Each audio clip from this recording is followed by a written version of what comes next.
괜찮네. 그런 데 가면 좋겠어. 안녕하세요. 그동안 평안하셨습니까? 네. 오늘은 고린도전서 32번째 강의입니다. 자발적인 권리 포기 가능한가? 오늘 말씀 시작하기 전에 우리 지난번 강의 어떤 것이 기억나나요? 누가 먼저 말씀하겠습니까? 그 바울이 고린도 교회에 반어법적인 그런 질문들을 많이 쏟아내면서 했던 그 방식, 말하는 방식이 생각이 나는데, 어떤 대화를 할 때 건강한 대화를 하려면 상대방을 존중하면서 이야기해야 한다. 그래서 이제 바울도 상대방이 나에게 갖는 그런 의심을 불식시키기 위해서 내가 받아야 할 그 권리들을 좀 내려놓는 모습을 보였었다. 네, 이런 것들이 생각나네요. 사실 건강한 대화라는 게 우리 모든 인간관계에서 가장 중요한 요소인 것 같아요. 한 사람은 지시하고 한 사람은 받기만 한다. 이제 건강하지가 않잖아요. 특별히 인격적인 동등성을 우리가 확인할 때는 건강한 대화가 필요한데, 그때는 질문도 필요하고 자기 의견을 정확하게 표현하는 그런 능력이, 그래서 사실은 그때는 굉장히 담백하게 할 필요가 있습니다. 그러나 상대방을 존중해 주는 담백함. 그래서 부드러울 수도 있고 따뜻할 수도 있습니다. 그런데 명백한 내 의견이 표현이 돼야 되죠. 저는 그 소에게도 이 여물을 밟을 때 망을 씌우지 않으시는 그 하나님이 되게, 와, 짐승도 이렇게 챙겨주시는 분이신데 얼마나 우리를 이렇게 챙겨주실까라는 생각이 들었고, 또 사도 바울이 고린도 교회한테 다른 사람들은 사도라고 안 한다고 해도 너희는 사도라고 해야 되는 거 아니냐라고 하는데, 맞아요. 되게 가슴이 아프더라고요. 얼마나 억울하고 그랬으면 이런 말을 했을까. 맞아요. 그런 생각이 들어요. 바울은 참 대단한 진짜 마음과 가슴을 품고 있었어요. 그러니까 용서할 수 있는 마음과 끌어안을 수 있는 마음. 그러나 하나님의 이름으로는 또 단호하게 자기의 의견을 개진할 수 있는 그런 능력도 가졌습니다. 특별히 짐승을 따뜻하게 보호하시는 하나님, 거기는 항상 뭐가 있냐면 생존권이 있습니다. 생존권에 관련된 것은 최대한 보장을 해야 되는 것. 그래서 우리가 또 다른 주제가 생기는데, 북한에 굶주린 사람들은 우리 남쪽에 있는 사람들이 도와줘야 돼요. 이게 정권은 미운데 저 독재는 해체가 돼야 되는데 백성들은 고통을 받으니까 이 부분은 또 다른 주제가 돼서 여기서는 제가 멈추겠습니다. 또 기억나는 게 있나요? 그 주의 복음을 전하는 자들에게는 경제적으로 궁핍하지 않게 성도들이 재정적으로 지원을 잘 해줘야 된다라고 말씀하셨는데, 오늘날에도 그게 좀 잘 적용이 돼야 되지 않나, 그런 생각이 들었어요. 맞습니다. 그 부분은 우리가 현실적으로 케이스 바이 케이스가 조금 다를 것 같네요. 그죠? 홍가람님. 네, 저는 지난 강의 아까도 말씀하셨지만 그 인간관계에 있어서 약간 어려움이 있을 때 때로는 자신의 의견을 명확하고 하지만 담백하게 얘기해야 된다는 그 말씀이 참 기억에 남았고요. 그 말씀 통해서 좀 제 자신을 좀 반성하게 됐습니다. 제가 그동안 명확하게 한 부분은 있었는데 담백하지는 못했던 것 같아요. 왜냐하면 혹시나 내 의견이 안 통할까 하는 두려움, 그리고 또는 이 사람을 내 의견 쪽으로 끌어오기 위한 어떤 그런 마음 때문에 좀 어떤 미사여구들을 많이 붙였던 것 같습니다. 그래서 어려움이 있을수록 오히려 더 명확하고 담백하게 해야겠다는 생각을 했습니다. 감사합니다. 오늘 수업 고린도전서 32강 자발적인 권리 포기 가능한가? 그럼 오늘 새로운 주제로 자발적인 권리 포기. 이거 참 어려운 또 주제입니다. 가능한가?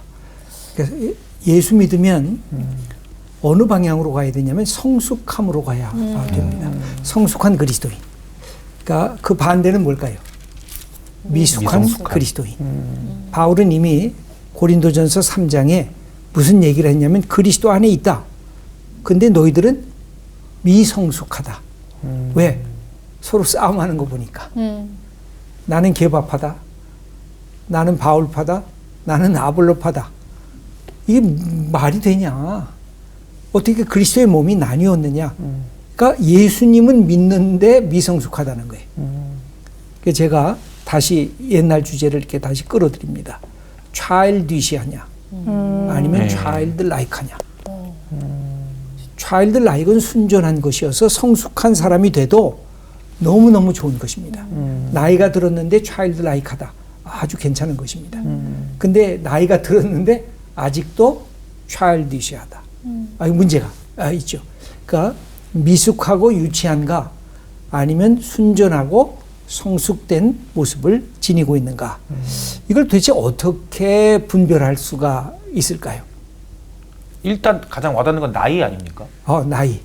근데 나이만 갖고 다 구별이 안 되죠. 나이가 들었는데도 미성숙한 사람들이 성숙하지 그렇죠. 못하다. 그죠? 그럼 뭐가 있을까요? 생각하는 능력.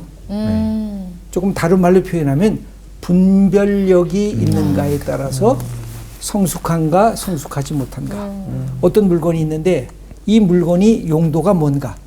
이것은 물을 먹거나 이 차를 마시는 것으로 사용할 수가 있는데 이것이 그것이 아니라 다른 용도로 쓰이게 되면 문제가 발생을 할 수가 있죠. 네.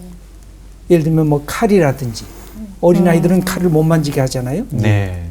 왜 그럴까요? 위험한 분별력이 없어서. 없으니까. 없어서. 위험성을 모르니까. 네. 그런 점에서 성숙도의 기준은 생각하는 힘입니다. 생각하는 능력이 있느냐. 사물이나 인간이나 세상을 바라보면서 생각하는 능력이 있느냐. 생각을 하려고 하면 뭐가 있어야 될까요? 혼자 있는 시간. 죄송합니다. 뭐 하면 생각할 수가 있어요? 생각을 하려고 하면 가장 쉬운 것이 있어요. 질문하기 시작하면 생각할 수 있게 됩니다. 그러니까 질문을 안 하면 생각이 안 나요. 그러니까 질문하면 나 여기 왜 있지? 내가 지금 뭘 해야 되지? 나는 누구이지? 이 세상이 왜 아름답지? 이 세상은 왜 슬프지? 생각하고 질문을 하면 그때부터 머리가 움직이기 시작하는 것입니다. 이게 항상 이렇게 뭘 가능하게 하느냐? 두 가지를 가능하게. 하나는 자기 비판. 또 하나는 새로운 세계에 대한 개방적 설레임을 열어놓게 해주는 것이 질문하는 능력입니다. 그래서 생각이 잘 안 되면 항상 질문부터 하셔야 돼요. 한국교회가 변화되고 싶다. 그럼 생각을 해야죠. 질문을 해야 돼요. 그럼 뭐가 변화되어야 할 것인가? 어떻게 하면 변화가 될 것인가? 나는 역할이 뭘 해야 되는가? 그러면 그때부터 바뀌어지기 시작하는 것입니다. 이건 나에 대한 질문, 공동체에 대한 질문, 나라와 국가에 대한 질문, 이 모든 것을 대상으로 우리가 질문하는 법을 배워나가는 것이 생각하는 능력입니다. 근데 이 생각할 때마다 중요한 것이 있어요. 일관성 있게 관점이 있어야 돼요. 여기서는 이 얘기했다가 저기 가면 또 저런 얘기했다가 이 사람이 도대체 어떤 사고, 어떤 가치관을 가지는지 잘 알 수가 없을 때가 있어요. 그건 문제가 되죠. 그럼 신뢰가 안 되는 거예요. 네. 여러분 정치인들 우리가 비판하는 가장 큰 이유가 뭐예요? 여기서는 이 얘기하는데 저쪽 가면 다른 얘기예요. 이 사람이 이게 진짜야 저게 진짜야. 그러니까 둘 다 진짜가 아니고 둘 다 가짜가 돼요. 그래서 일관성이라는 게 사고에 있어서는 매우 중요한 것입니다. 우리가 자녀를 교육시키고 자녀를 키울 때도 마찬가지 일관성이 있어야 돼요. 근데 손님이 왔을 때 하고 우리 엄마 우리 아빠가 손님이 이제 가셨을 때 하고 태도가 다른 거예요. 그죠? 네. 그럼 우리 엄마의 속셈이 뭘까? 나를 야단치겠다는 건가? 아니면 그 고비 때만 넘기면 괜찮다는 뜻인가? 그래서 일관성이 있는 부모가 돼야 자녀들이 편안해집니다. 우리 엄마, 우리 아빠는 이때는 반드시 화내. 근데 이때는 내가 뭘 좀 해도 너그럽게 나를 받아들여. 일관성이 있는 거예요. 근데 일관성이 우리가 없을 때가 많아요. 그러면 생각하는 능력이 떨어지기 시작하는 것입니다.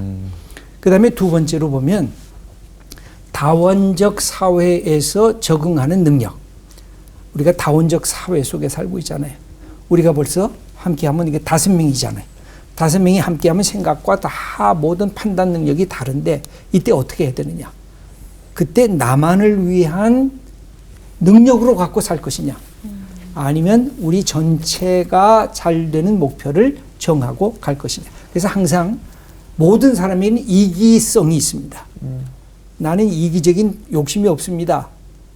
아, 그런 사람 없어요. 한 사람도 없어요. 우리 예수님만 빼고는 한 사람도 없는데. 그럼 다 이기성이 있단 말이죠.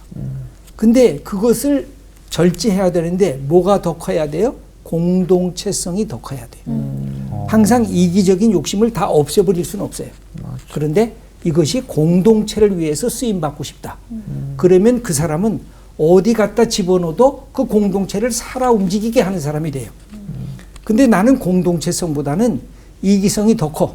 그럼 그 사람 어디든지 집어넣으면 반드시 문제가 야기되고 그 속에 갈등이 생겨질 수밖에 없게 되는 것입니다. 트러블 메이커. 그래서 이 다원적 사회에서 적응하는 능력이 있어야 되는 것입니다. 네. 세 번째, 성숙도를 뭘로 판단할 수 있을까? 그것은 자기가 한 말, 자기가 한 행동에 책임을 질 수가 있는가. 가장 강력한 힘을 가진 사람들이 권력자들이거든요. 네. 근데 권력자들이 자기가 말하고 자기가 행동한 것을 책임을 안 지면 정말 공동체가 위험해집니다. 아, 이건 말로 다 할 수가 없어요. 우리가 지금 전쟁, 우크라이나 전쟁을 지금 경험하고 있잖아요. 얼마나 많은 사람들이 죽어가요. 누구 때문에? 지도자가 판단을 못하고 지도자가 이기적인 탐욕을 자기 것으로 가질 때, 그리고 이것을 애국주의로 표방할 때, 이것을 한 민족주의로 표방할 때, 이 국수주의가 되고 그것을 통해서 다른 백성들이 고통을 받게 되죠. 항상 그래서 중요한 게 내가 판단을 제대로 하고 있는가, 그리고 내가 개인보다 공동체성을 살아 움직이게 만들려고 하는가, 그다음에 내 말과 행동에 책임을 지는가. 이게 성숙한 어른인가 아니면 미숙한 어린 아이인가가 판단이 되죠. 그래서 진정한 성숙한 사람이 되게 되면 다른 사람이나 공동체의 유익을 위해서 내가 갖고 있는 자유, 내가 갖고 있는 권리를 유보하거나 양보할 수가 있습니다. 어릴 때 그런 기억나요? 홍가람님은 어릴 때 아버님이 네. 계셨죠? 네네. 아버님하고 씨름하신 적이 있어서요? 예, 많죠. 씨름하면 누가 이겼어요? 제가 계속 당연히 지고요. 근데 저희 아버지는 좀 마르셔서 중학생 되니까 제가 이기더라고요. 근데 중학생 때는 진짜 본격적인 씨름이었을 것 같고, 예. 초등학교 들어가지 못할 때 씨름은 아버님이 가끔은 져줬을 거예요. 네네. 왜냐하면 그죠? 아들의 길을 살리려고. 예. 너 아버지 이길 수 있어. 청출어람 청어람이야. 예, 맞습니다. 근데 그건 뭐냐면 아버지의 권리를 사랑으로 바꿔버린 거거든요. 그래서 양보를 해준 거거든. 너 이길 수 있어. 저는 야복 강가에서 야곱이 하나님과 씨름을 하잖아요. 네. 하나님이 졌다? 야곱이 이겼다? 이게 진짜 상상이 안 됐어요. 그러다 어떤 날 깨닫게 됐느냐면 제가 아들과 씨름을 하다가 아들이 너무 이뻐가지고 아, 이거 계속 내가 이기면 안 되는데? 하고 넘어진다고요. 그래서 아들이 와, 내가 아빠 이겼다 이렇게 자랑하게 만들잖아요. 나는 하나님이 하나님이 사랑 때문에 그렇게 야곱을 이기게 하셨구나. 그래서 야곱이 별 볼 일 없는 그 남의 것, 형 거 훔치는 그런 거짓말쟁이고 욕심쟁이인데 내가 너를 하나님과 싸워서 이긴 자라고 하는 하나님의 사람으로 바꿔놓겠다. 이게 성숙한 사람이 갖고 있는 이 권리의 이양, 권리의 양보라고 할 수가 있습니다. 18절 말씀을 홍가람님 네. 한번 읽어주실래요? 그런즉 내 상이 무엇이냐? 내가 복음을 전할 때에 값없이 전하고 복음으로 말미암아 내게 있는 권리를 다 쓰지 아니하는 이것이로다. 예, 여기 보면 내게 있는 권리를 다 안 썼다는 거죠. 그러면서 복음도 어떻게 전했다고요? 값없이 공짜로. 나도 공짜로 받았으니까. 이게 참 제일 중요한 것입니다. 예수 그리스도를 바울은 보아라 그랬어요. 내 질그릇 안에 있는 보아, 보석과도 같다. 근데 이것을 바울은 끊임없이 그냥 공짜로 드러내기를 원해주는 거예요. 너도 이 보아를 갖고, 너도 이 보아를 갖고, 너도 이 보아를 갖고. 그것이 바울이 갖고 있었던 값없이 복음을 증거했던 그 내용입니다. 예, 김보교님. 목사님 얘기하신 것처럼 유보하고 권리를 양보하고 그런 게 너무 좋은 말씀인데, 근데 세상에서 살다 보면 사실 그런 걸 악용하는 사람들이 있잖아요. 막 좀 그렇죠. 만만하게 본다거나 그렇죠. 무시한다거나. 예. 그럼 크리스천들은 그런 걸 다 그냥 만만하게 보임 당하고 그냥 무시당하는 걸 항상 선택을 해야 되는 거예요. 하느냐? 네. 기본적으로 우리가 예수 그리스도를 믿으면 당당해집니다. 그러니까 이 당당해진다는 것은 내가 누군지를 잘 안다는 뜻이죠. 그래서 사람들에게 인격적으로 무시를 당하는 것은 내가 때로는 저항할 필요가 있고 그것은 아닙니다 라고 얘기할 필요가 있습니다. 예수 믿는 것은 그냥 아무거나 당해도 괜찮은 소위 말하는 그냥 착한 사람이 되는 것은 결코 아닌 것입니다. 잘못된 것에 대해서는 아니요 라고 말할 수 있어야 그것이 진정한 의미에 있어서 착한 것이고 선한 것이 될 수가 있는 것입니다. 그 점에서 우리 예수님은 좀 특이로우셨습니다. 그걸 아셨으면서도 아닌 것은 아니다라고 명백하게 말씀하셔서 십자가의 길을 간 것이지 호락호락해 주셔서 십자가의 길을 가신 것은 결코 아니었습니다. 그 점은 우리가 구별할 필요가 있을 것입니다. 그래서 여기에 몇 가지 말씀을 좀 드려보겠습니다. 여기에 보면 아까 18절에 내 상이 무엇이냐? 내가 복음을 전할 때 내게 있는, 그래서 나라는 것이 말이 반복이 됩니다. 이 말은 무슨 뜻일까요? 나를 자랑하려고 하는 것이 아니라 내가 갖고 있는 정체성에 대한 자존감이 있다는 뜻입니다. 세상 사람들은 그렇게 얘기를 하거든요. 그냥 너는 너야. 그냥 너답게 살아. 그런 말로서 자존감을 얘기를 하지만 우리 기독교인은 하나님과 나와의 관계 속에서 나는 예수 그리스도의 복음으로 말미암아 하나님의 아들이 되고 하나님의 딸이 된 하나님의 사람이야 라고 하는 자존감이거든요. 그래서 이 점은 세상에서 말하는 자존감과 다른 특별한 것입니다. 그래서 이런 자존감이 있을 때에야 남을 배려할 수 있고 환대할 줄 아는 넉넉함이 생겨집니다. 저는 예수 믿으면 조금 넉넉했으면 좋겠어요. 단호할 땐 단호하더라도 기본적으로 넉넉함이 있어야 돼요. 넉넉함이 없는 진짜 소갈머리 없다고 말을 하죠. 이렇게 사람이 좁아지면 어디 가서 쓸모가 없어져요. 기본적으로 내가 순환을 당하고 고통을 당하고 조롱을 당하는 한이 있어도 넉넉함이 있어야 돼요. 그러니까 무슨 뜻이냐면 자아 존중감이 있으면서 넉넉한 사람과 자아 존중감이 없으면서 넉넉한 사람은 달라요. 그건 넉넉한 것도 아니에요. 그냥 무시당하는 거지. 조롱당하는 거지. 그건 아무것도 아닌 거예요.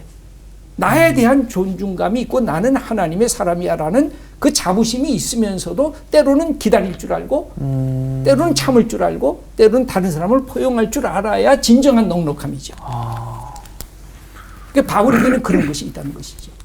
그때 그 목표가 뭘까요? 우리는 하나, 그리스도 안에서 한 지체로서 더 큰 목표를 향해서 달려가고 있다. 그래서 늘 제3의 지점이 항상 중요해요. 예수 믿으면 제3의 지점, 바로 예수 그리스도, 바로 하나님, 바로 성령, 그 제3의 지점을 통해서 다시 나를 반추해 보는 거죠. 나를 자기 성찰해 보는 거고 자기 비판해 보는 거고 이 공동체의 모든 방향을 다시 재설정하는 거예요. 그게 제3의 지점이에요. 그래서 여기 보면 바울이 눈높이 교육자로서의 역할을 감당하는데 복음을 전하는 사람들의 특권에 대해서 이렇게 이야기를 합니다. 다시 한번 우리 여윤정님 읽어주시기 바랍니다. 이와 같이 주께서도 복음 전하는 자들이 복음으로 말미암아 살리라 명하셨느니라. 예, 복음 전하는 자들이 자기들이 갖고 있는 특권이 있다는 거예요. 근데 두 번째 15절에서 18절을 보면 그 특권을 유보하겠다고 하는 것입니다. 왜냐하면 그것 때문에 오해가 자꾸만 생기니까 저 사람 돈벌이 하려고 저거 하는 거야. 저 사람 우리 거 빼앗아 가려고 그러는 거야. 바울의 심정하고는 전혀 다른 얘기를 사람들이 하니까 그래서 여기 바울의 1차에서 3차 선교여행을 보면 가능한 대로 바울은 스스로 일하고 벌면서 복음을 증거합니다. 1차 선교여행 때는 바나바와 동역하면서 노동을 했습니다.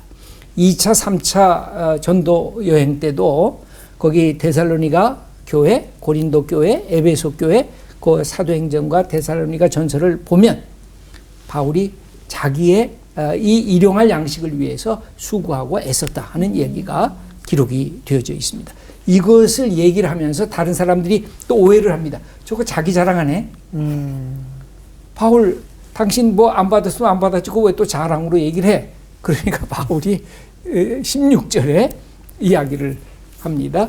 서현미님 한번 읽어주시죠. 내가 복음을 전할지라도 자랑할 것이 없음은 내가 부득불할 일임이라. 만일 복음을 전하지 아니하면 내게 화가 있을 것이로다. 예. 바울은 복음 전하는 것에 대한 깊은 하나님으로부터의 위탁을 받았기 때문에 여러분 그렇잖아요. 누가 위탁을 해주는 너 이거 해라 하고 청지기 직분으로 위탁을 해요. 그럼 어떻게 해야 돼요? 그걸 완수해야 되잖아요. 근데 여기서 부득불한다는 것은 이것은 강제적인 필연성으로 이해하기보다는 하나님의 은총에 의해서 주어진 자발적인 필연성. 말이 좀 어렵죠? 강제적인 필연성, 자발적인 필연성. 이건 우리의 삶의 태도하고도 비슷합니다. 예수님을 믿었는데 너 강제적으로 너 주일날 교회 나가야 돼. 너 예수 믿지? 그리스도인이지? 11조 헌금도 내야 돼. 이거 아까운데 내가 뭐 하나님에게 또 세금까지 또 바쳐야 되냐? 이런 생각이 들면 헌금 내는 것도 기쁨이 아니라 자발성이 아니라 강제가 된다는 거죠. 근데 하나님이 10개 중에 10개를 다 내게 선물로 주셨구나. 근데 그 중에 하나만 하나님께 드리고 나머지 9은 나를 위해서 사용하도록 내게 허락해 주셨구나. 이게 본래 하나님의 선물이지. 그러면 하나님께 드리는 헌금이 기쁨이 되고 감사가 되는데 이게 자발적인 필연성이죠. 강제적인 필연성이 아니라 이게 일종의 하나님의 위대하심에 대한 하나님의 은혜를 고백하는 역설적인 그런 바울의 자기 자신의 고백이라고 할 수가 있습니다. 이 역설을 경험하는 것, 이게 기독교의 신앙의 매력이라고 할 수가 있습니다. 이 역설. 다른 사람들은 너 그거 강제하니? 아니야. 나는 기쁨으로 하는 거야. 감사함으로 하는 거야. 나는 내 속에 원해서 이 자발성으로 자율적으로 이 일들을 감당하는 거야. 그러니까 예수 믿는 사람들에게 이 자율과 자발성이 없어지면 예수 믿는 것처럼 힘든 게 없어요. 여러분 주일날이 얼마나 좋은 날이에요? 근데 교회 나와라. 세상에 이 좋은 날 갈 데가 얼마나 많은데 그것도 예배 드리면서 헌금까지 갖고 가서 이걸 거꾸로 세상 사람들이 생각해 보면 예수 믿는 사람 미쳐도 한참 미친 거예요. 도대체 저희를 왜 하지? 이 복음이 갖고 있는 하나님의 은혜의 능력을 체험하지 아니하면 정말로 감당할 수 없는 일인데 바울은 이 사실을 알고 있었거든요. 그래서 나는 부득불, 이거는 강제적이 아니라 자발적인 필연성으로 내가 복음을 증거하는 거다. 그래서 여기에 아주 중요한 말씀이 하나가 나오는데 17절 말씀 김보규님 읽어주세요. 내가 내 자의로 이것을 행하면 상을 얻으려니와 내가 자의로 아니한다 할지라도 나는 사명을 받았노라. 예, 여기서 중요한 말 하나가 있는데 사명을 받았노라. 이게 우리의 관계성에 많이 중요한 것이 있는데 내가 갖고 있는 사도의 권리가 있는데 바울이 그렇게 말하는 거예요. 사명이 내게 있어서 사도의 권리를 축소시키겠다는 거예요. 그러니까 항상 사명이 사도의 권리보다 더 큰 거예요. 예를 들면 그런 거와 비슷해요. 대통령이 됐다. 대통령이 해야 할 일은 뭐예요?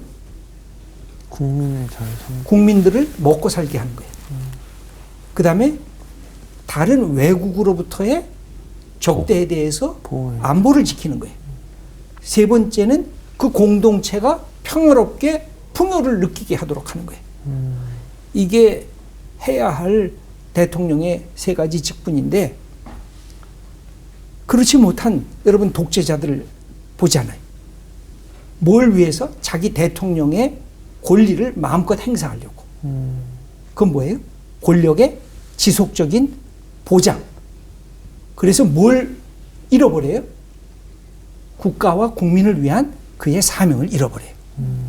이 사명과 권리는 함께 가지만 항상 사명이 권리보다 더 커야 돼. 그래야 공동체가 살아 움직이기 시작해요.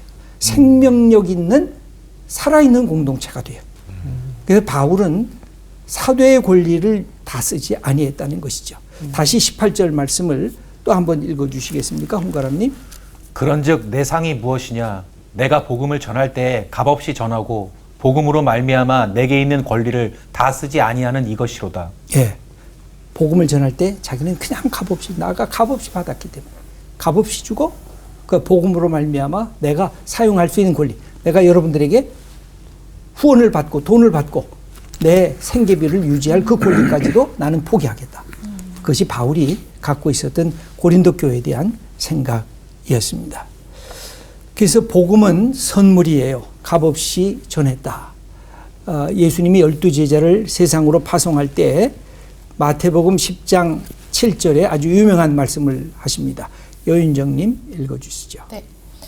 가면서 전파하여 말하되 천국이 가까이 왔다 하고 너희가 거저 받았으니 거저 주라. 예. 저는 예수 믿는 게 왜 좋은가 하면은 정말이에요. 우리가 어떤 이단 집단에 들어가면 제일 처음에는 거저 주는 것 같아요. 근데 그 다음엔 꼭 보상을 요구해요. 그러면서 누가 거기에서 모든 이득을 취해요? 그 교주가. 그 모든 이득을 취하기 시작해요. 근데 예수님은 반대로 가요. 자기가 이득을 취하시는 것이 아니라 오히려 공동체의 사람들이 축복을 받고 풍요롭게 되기를 열망하셨어요. 당신은 죽고 오히려 공동체가 살아나기를 열망하셨어요. 이게 다른 지도자하고 다른 점이에요. 내가 살고 너는 죽어라가 아니라 나는 죽고 네가 살아라 하고 하는 근본적으로 사랑을 우리에게 선포하신 분이 예수 그리스도. 거저 받았지 않냐 너희가. 거저 줘라. 그래서 복음의 역사를 풍족하게 만들라.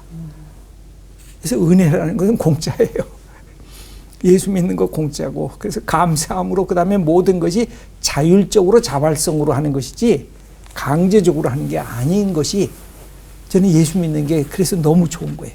예수 믿으면 자유를 주고, 예수 믿으면 자존감과 자부심을 주고, 예수 믿으면 내가 넉넉한 마음으로 세상을 살아갈 수 있는 그 힘을 내게 주신다는 거. 그게 바울이 우리들에게 가르쳐 주신 것입니다. 그 다음에 세 번째는 상황 적응적 태도를 가지라는 것이에요.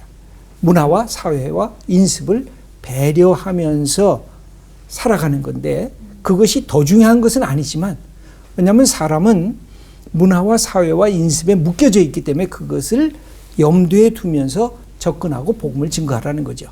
그 핵심은 뭐예요? 더 많은 사람을 얻고자 하기 위해서. 왜 일하는가? 왜 사는가? 왜 세상을 향해 나가는가? 여러분, 궁극적으로 뭐예요? 왜 개그맨이 돼요? 사람을 얻기 위해서. 왜 아나운서 역할을 해요? 사람을 얻기 위해서. 왜 복음성가 가수가 돼요? 사람을 얻기 위해서. 결국 마지막에 남는 것은 사람이에요. 기업하는 사람도요, 이익만을 얻기 위해서 기업을 하면 그 기업은 천박하게 돼요. 근데 그 기업이 사람을 얻고 사람의 마음을 얻고 사람을 살리는 기업이 되면 이득도 남겨요.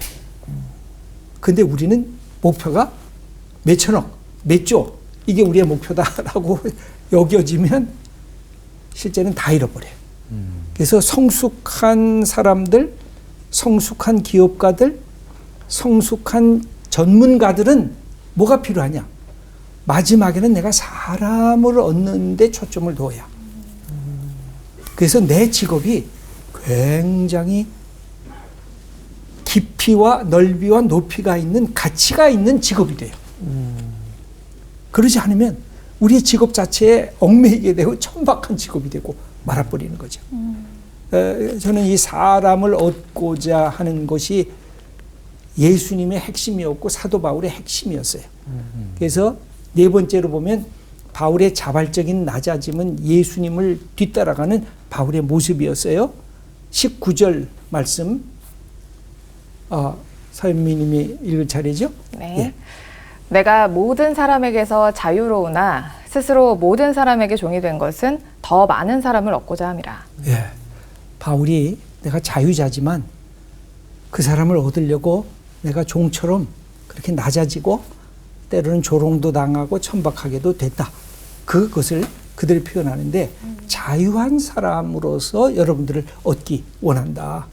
이게 바울의 그 마음이었습니다. 22절 말씀 김보규님 읽어주시죠. 약한 자들에게 내가 약한 자와 같이 된 것은 약한 자들을 얻고자 함이요 내가 여러 사람에게 여러 모습이 된 것은 아무쪼록 몇 사람이라도 구원하고자 함이니. 예, 여기서는 그리스도 안에 초청을 얘기를 합니다. 그런데 꼭 그리스도 안에 초청이 아니더라도 우리가 살아가는 그 자리에서 내가 어떻게 사람을 얻을까? 근데 사람은 내가 저 사람의 인기를 얻으려고 사람에게 접근하면 그건 반드시 관계가 끊어져요. 인기 얻으려고 하면 안 돼요. 진솔하게 내 모습을 알려주고 그 사람의 모습을 진솔하게 받으면서 좋은 친구가 되려고 할 때 사람을 얻을 수가 있어요.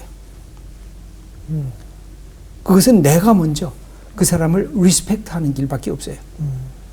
그러면 사람을 얻게 되는데 내가 저 사람 통해서 뭘 얻지? 사람이요 영물이 돼가지고요. 이 사람이 나를 진실하게 대하는가? 아니면 겉으로만 진실하게 대하는가? 한 번, 첫 번째는 모를 수도 있어요. 두 번, 세 번, 네 번, 다섯 번 만나면 그쵸. 여기서 끝내야 되겠구나. 이걸 우리가 결정할 수 있게 되죠. 바울은 어떻게 하든지 사람이 예수 그리스도를 믿고 구원을 받기를 원했던 것이죠. 그래서 하나님의 자녀로 잘 살기를 원하는 것이 바울이 가졌던 그 마음이었습니다. 그래서 바울이 갖고 있었던 마지막 아주 중요한 핵심이 있어요. 이것이 그리스도의 율법이라는 거예요. 그래서 이게 갈라디아서 6장 2절 우리 홍가람님. 네. 너희가 짐을 서로 지라 그리하여 그리스도의 법을 성취하라. 예, 이게 진짜 좋은 인간관계, 친구, 그 다음에 믿음의 공동체 속에 나타나는 서로가 짐을 지면 그리스도의 법, 이 그리스도의 법이 결국은 사랑입니다. 그래서 이 사랑이라고 하는 것을 조금 더 구체적으로 또 이게 상징적인 현실적으로 우리가 살펴본다고 하면 사도행전 20장 35절 이 사도행전에만 나오는 예수님의 말씀이에요. 여윤정님. 범사에 여러분에게 모본을 보여준 바와 같이 수고하여 약한 사람들을 돕고 또 주 예수께서 친히 말씀하신 바 주는 것이 받는 것보다 복이 있다 하심을 기억하여야 할지니라. 예, 여기서 예수님의 말씀이 뭐죠? 주는 것이 받는 것보다 복이 있다. 그래서 우리의 인생을 그렇게 결정을 하셨으면 좋겠어요. 내 인생에는 다른 사람들에게 많이 받을 거다. 그런데 내가 주는 것이 받는 것보다 더 큰 사람이 되었으면 좋겠다. 평생 그렇게 사셨으면 좋겠어요. 내가 사람을 만날 때도 이 사람한테 내가 받는 것이 많다. 그런데 내가 당신한테 주는 것은 그보다 더 많은 것을 주고 싶다. 친구 관계도 그런 친구가 되면 굉장히 좋은 친구가 되고요. 부부 관계도 부부가 그런 마음으로 서로 만나면 나는 당신이 나 사랑한 것보다 내가 당신 더 사랑해 줄 거야. 그러면 축복의 자리로 바뀌어지게 됩니다. 그렇죠? 우리 두 분이 막 웃는데 모습을 보니까 제가 재밌어가지고 저도 함께 웃습니다. 이게 모든 자리에서 아예 그렇게 생각하시면 좋아요. 내가 수많은 사람들을 만나게 될 텐데 내가 받는 것보다 나는 늘 더 주려고 내가 작정을 하고 또 그런 마음을 품고 그렇게 내가 말하고 행동하리라. 그러면 얼마나 멋진 복이 우리 속에 이게 흘러다니는지 몰라요. 그 사람이 바로 축복의 통로가 되는 그런 사람입니다. 그때 바로 부부나 친구나 공동체가 생명 공동체가 되고 사랑 공동체로 이렇게 변화되고 성숙하게 되는 것입니다. 우리에게 한번 적용을 해보십시다. 이웃과 공동체를 위해 나는 자발적 포기를 해본 적이 있는가? 뭐 각자 좀 생각해 보시죠. 나는 진짜 자발적 포기. 내가 이걸 다 할 권리가 있지만 내가 상대방을 위해서 자발적 포기를 해본 적이 있는가? 두 번째는 주는 것이 받는 것보다 복이 있다는 것을 언제 경험해 보았는가? 이게 최고의 축복입니다. 우리 마지막 홍가람님. 네. 이게 항상 그 다른 사람이나 뭐 이웃 공동체를 위해서 제가 자발적 포기를 하면요. 뭐 모르겠어요. 저만 그런지 다 그런지 모르겠는데 처음엔 괜찮습니다. 처음엔 그리고 내가 자발적 포기를 했다는 거를 다른 사람이랑 공동체도 되게 막 이게 되게 뜻깊게 여겨주고 막 그러는데 이게 시간이 지나서 잊혀지더라고요. 잊혀지고 당연시되고 서운해요. 서운해. 네. 그런 것들은 어떻게 해야 될까요? 계속 자발적 포기해야 돼. 그게 사실이죠. 예. 그래서 이 자발적 포기를 할 때는 바울이 너희들 왜 모르냐 하고 계속 질문했던 게 상대방도 그 사실을 알아야 돼요. 근데 가끔 뭐가 있냐면 부모님들이 자발적 포기를 자녀들이 알지도 못하는 사이에 계속 자발적 포기를 하시는 거예요. 그럼 자녀들은 우리 엄마는 당연히 저렇게 살아야 돼. 우리 엄마는 내게 맛있는 거 주고 엄마는 덜 맛있는 거 먹어야 돼. 이거 못된 아들이죠. 그래서 이 자발적 포기를 할 때 제일 큰 문제가 뭐냐면 당연히 여기는 거. 네. 당연히 여기는 사람한테는 자발적 포기를 하면 안 돼요. 깨우칠 때까지 그걸 확인해야 할 필요가 있어요. 네. 자발적 포기를 한 사람의 사랑을 모르고 당연한 것으로 인지할 때 거기에는 좋은 인간관계가 생겨지지를 않습니다. 그래서 우리가 갖고 있는 신앙의 많은 문제도 그래요. 하나님이 자발적 포기를 해서 예수 그리스도를 통해서 우리에게 사랑을 주셨잖아요. 근데 우리는 당연하지. 제일 처음에는 감격했어요. 하나님이 아들을 나를 위해서 독생자를 주셨구나. 너무 감사하죠. 근데 어느 날 당연하지. 당연한 순간부터 내 신앙이 잘못된 길로 가게 되고 뻔뻔한 신앙이 되기 시작해요. 미성숙한 신앙으로 바뀌어지게 되죠. 그래서 그 부분은 항상 상호적인 거. 네. 서로가 갖고 있는 인격 관계이기 때문에 서로가 서로를 이해하고 알 때에 그것이 중요한 덕목이 되는데 모르면 가르칠 필요가 있죠. 오늘 강의는 여기까지 하고 마무리하겠습니다. 감사합니다. 고맙습니다. 마지막에 갑자기 어머니는 짜장면이 싫다 하셨어. 그 가사가 맴돌면서 그렇게 어머니가 싫다고 하면 당연히 그렇게 생각을 하는 거죠. 그러니까 아니 왜 우리 엄마는 생선 대가리랑 꼬리를 그렇게 좋아하셨을까? 뭐 이런 생각들. 맞아요. 이게 정말 좋은 말씀이잖아요. 네. 내가 자발적 권리를 포기했을 때 그걸 당연시하는 상대편한테는 주지시켜줄 필요가 있다. 맞아요. 네. 근데 참 어려운 게 이제 고선을 참 넘으면 이제 생색낸다 그러거든요. 맞아요. 근데 뭐 사람 마음이 다 그렇죠. 근데 저는 이제 요즘이 더더욱 좀 손해를 보지 않으려는 사회적 분위기가 그렇죠. 그 손해를 보지 않으려는 마음이 저는 또 한편으로는 자기 방어 같기도 하거든요. 내가 해줬는데 왜 몰라? 내가 지금 줄 수 있는 것도 하나님께 거저 얻은 것인데 그걸 자꾸 잊기 때문에 내가 해준 건데 내 건데? 라는 생각을 하기 때문인 것 같아서 진짜 뒷일은 주님께 맡기고 우리도 거저 맞아요. 얻은 것이라는 것은 항상 명심을 하고 주는 것이 받는 것보다 더 복된 그런 정말. 일주일 살았으면 좋겠어요. 맞아요. 네. 주는 한 주. 맞아. 그게 바로 우리가 축복을 받는 그 통로가 되지 않을까, 길이 되지 않을까 하는 생각이 듭니다. 아까워하지 말고 팍팍 줍시다. 네, 팍팍 퍼주러 나갑시다. 네. 복된 한 주